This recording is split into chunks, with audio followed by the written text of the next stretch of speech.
Hello guys and welcome back to another video. Rodrigo to Manchester City is a big talking point at the moment. It's going to be a big transfer with 3 weeks left of the transfer window. Is this deal going to get done in time? Now, somebody that's been speaking about this for quite some time, I saw the tweet on the Fabrizio post, is Maria. We'll put the links in the description and you see it on screen right there. But yeah, Maria, you've been speaking about this Rodrigo situation. It has seemingly been developing for some time. Yes. We've seen now that a lot of other journalists have started to speak about it. City are potentially going to make room for Rodrigo in the space by letting go of Savinho. Is this all part of the plan from your point of view? Did you sort of anticipate this sort of happening? Well, I've been waiting for this to happen since May 24th. I received a phone call when I was at a luncheon before Luka Modric's last game for Real Madrid, the last game of the season in the Bernabeu. I received a call from someone in the club who normally never calls me to tell me anything about signings, anything about exits. It's not the kind of friendship we have. It just isn't. And he called me and he said, this is Rodrigo and City have a signed deal. It just has to be penned. Put a message up. I said, I don't normally talk about signings since Mbappe's last renewal with PSG. I got burnt once. I'm not going to get burnt twice. I don't make a living talking about signings or exits. I actually despise the transfer window. Windows, plural. It is aggravating as hell. And he told me, Maria, put the tweet. You'll thank me later. I said, well, I trust you almost with my life. So if you're calling me. And then I said, why the hell are you calling me now? You know that I'm very emotional. Look, Modric is my favorite. Well, hang on a second, let me get out of this taxi. My favorite current player, gracias. And why are you calling me today of all days, And he said, well, you recently got accredited by press, to cover Real Madrid. Instead of calling another journalist, I'm calling you. Your life is going to change. I said, oh, shit, okay. I'll tweet it. That's fine. Long story short, I said, okay, but this is going to happen before the Club World Cup, after the World Cup. He's like, I don't know. Just tweet that. We'll figure out the rest later. Yeah, but the rest never came. Man City kind of disappeared, stayed radio silent for a month.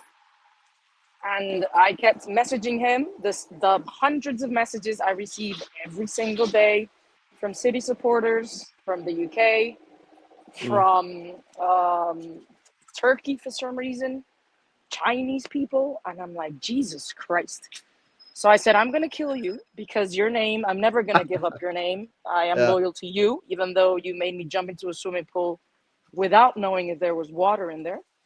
And he would just laugh. He said, Maria, stay the course, stay the course. Okay. You know that I have a Twitch program and I bring Jose Claros a lot with me. And I said, Jose, I've been told this. What have you been told? And he said exactly the same thing by a different person. So I said, okay, I'll sleep nice and sound. But the days go by and I'm like, Jose, there's no movement. Call your person.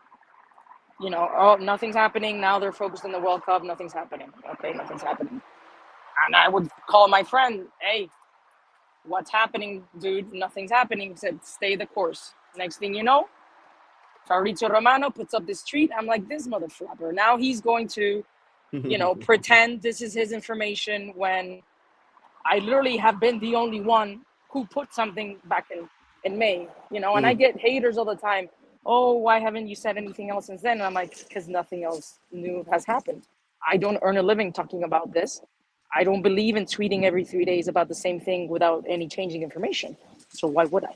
It's not what I do. I have talked about it in the program, but, I would have sold him back in May. He alleged an injury that was not true. Ancelotti didn't help him by saying in the last press conference that I was there.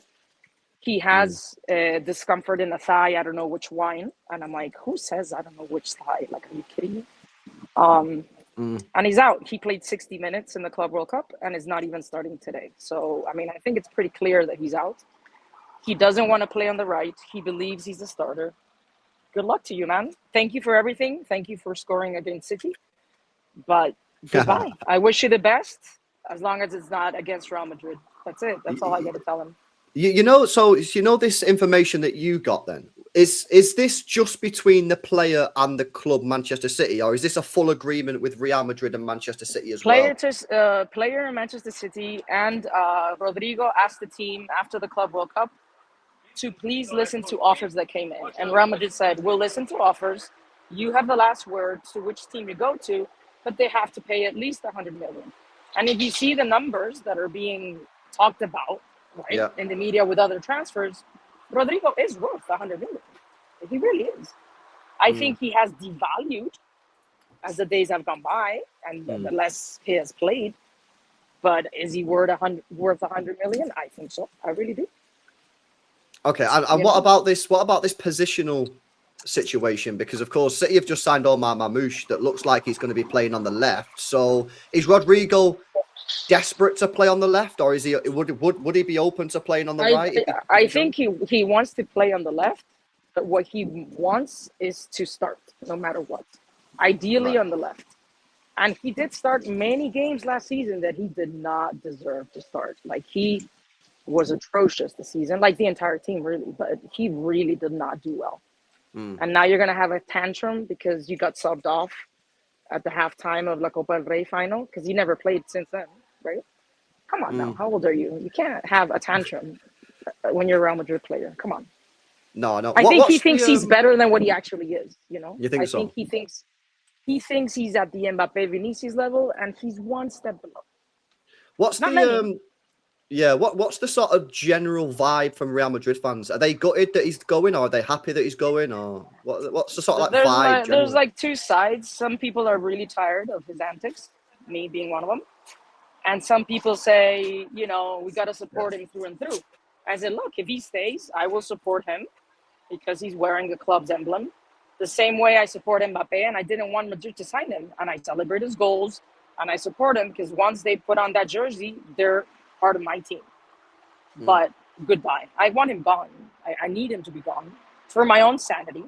And for this team stability, I think in the locker room, he's turned into a bit of a rotten apple, So really, we'll see. Okay, and just finally, before we wrap it up, there has been quite a lot of so we call it glazing between Pep Guardiola and Rodrigo. We've seen Pep Guardiola speak very highly of Rodrigo. Rodrigo's also spoke highly of Pep Guardiola and Manchester City. He spoke highly of Guardiola before the Champions League final the season before last.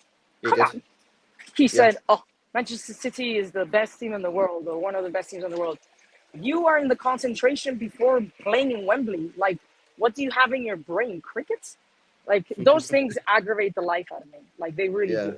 So, but do you think that just adds another sort of like layer to it, that like Rodrigo wants to play for Pep, or he wants to play for Guardiola? He really does. He really has wanted to.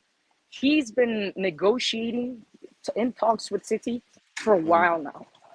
This is not new. But time will tell. I hope it's done yesterday.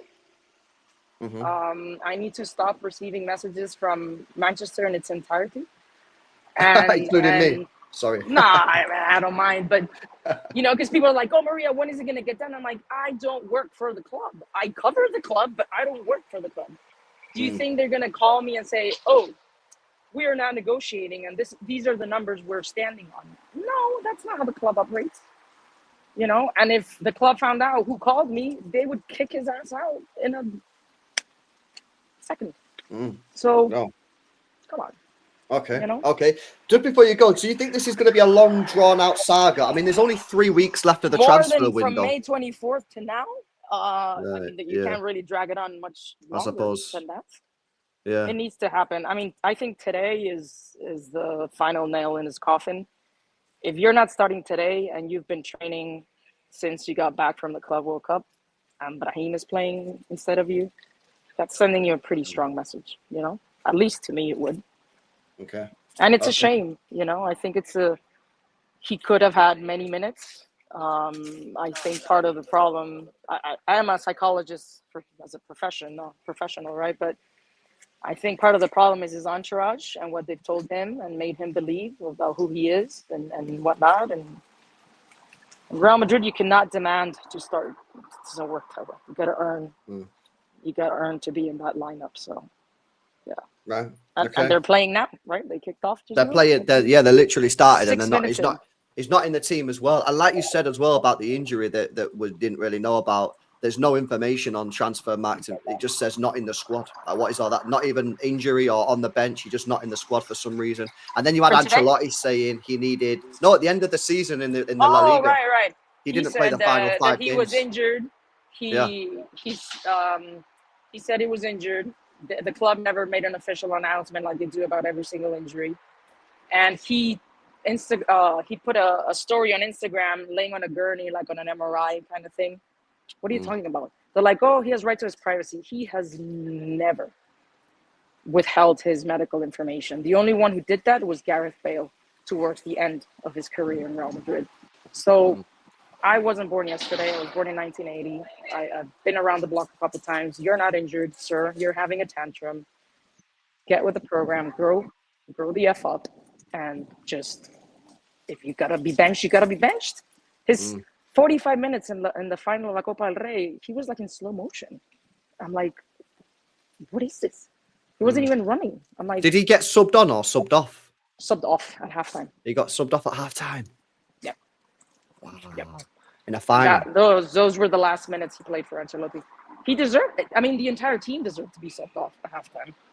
Yeah, and then he didn't play any minutes really in the Club World Cup. Started the first game 60. against Al Hilal. That was it. And then that's it. And then so, again, like we just said, it's not in the starting 11 today. Okay.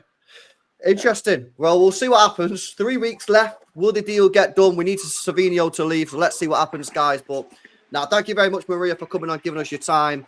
And appreciate it. Thank you very much. Pleasure. Cheers. Hi from Madrid. Take care, guys.